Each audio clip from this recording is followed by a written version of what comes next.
अशोक खरात या व्यक्तीवर बलात्काराचा गुन्ह्याचा आरोप आहे. त्यामध्ये त्याला अटक झाली. जी माहिती समोर येते त्यानुसार त्याच्याकडे तब्बल 58 आक्षेपार्ह व्हिडिओ सापडले. मुद्दा असा आहे की अशा व्यक्तीला नेमकं राजकीय आशीर्वाद कोणाचे आहेत, त्यावर प्रश्न असा निर्माण होतो की महिला आयोगाच्या अध्यक्षा रुपाली चाकणकर या अशोक खरातच्या शिवनिका ट्रस्टच्या संचालिका आहेत.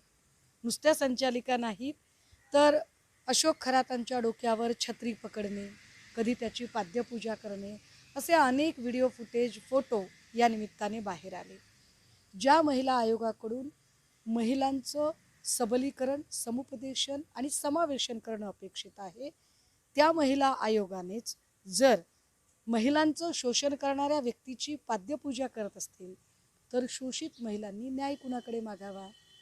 माझा सरळ साधा प्रश्न आहे. मला या निमित्ताने राज्याच्या उपमुख्यमंत्री तथा अत्यंत संवेदनशील महिला असणाऱ्या सन्माननीय सुनेत्रा वहिनींना आम्हाला प्रश्न विचारायचा आहे की सुनेत्रा वहिनींची किंवा एकूण राष्ट्रवादी काँग्रेसची अशी काय राजकीय अपरिहार्यता आहे की सतत वादाच्या भुवऱ्यात असणाऱ्या चाकणकरांना आपल्याला या आयोगावर ठेवावं लागतं?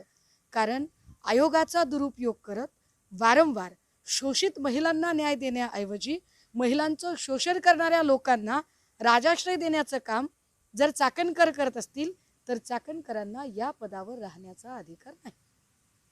नाही, ज्या पद्धतीने अनेक नावं याच्यात पुढे येत आहेत, अनेक फोटोज येत आहेत, अनेक माहिती पुढे येते आणि महत्त्वाचं म्हणजे मागच्या अधिवेशनामध्ये काँग्रेसचे नेते नाना पटोलेजी यांनी नाशिकच्या हनी ट्रॅपचा उल्लेख करत एक पेनड्राईव्ह आपल्याकडे आहे असं सांगितले होते. आत्ता या प्रकरणातला जो इसम आहे अशोक खरात हाही नाशिकचाच आहे आणि 58 व्हिडिओ जेव्हा त्याच्याकडे सापडतात तेव्हा आमच्यासारख्या माणसांना एक शंका यायला लागते की पटोलेंनी उल्लेख केलेला हनी ट्रॅप आणि त्याच्याशी संबंध असणारा पेन ड्राईव्ह आणि ही व्यक्ती यांचे काही संबंध आहेत का? याचं कुठे काही कनेक्शन आहे का? अर्थात तो तपासाचा भाग आहे, तो तपासला जावा. पण हे सगळं तपासताना महिला आयोगाचे प्रिव्हिलेज कुणालाही मिळता कामा नयेत. कारण या संपूर्ण प्रकाराचा पर्दाफाश करण्याचा प्रयत्न एका स्थानिक वृत्तपत्राच्या संपादकाने मागच्या वर्षी केला, तेव्हा आयोगाच्या पदाचा दुरुपयोग करत चाकणकरांनी संबंधित संपादकाकडून जबरदस्तीने माफीनामा मागवला होता. त्याचेही पुरावे माझ्याकडे आहेत.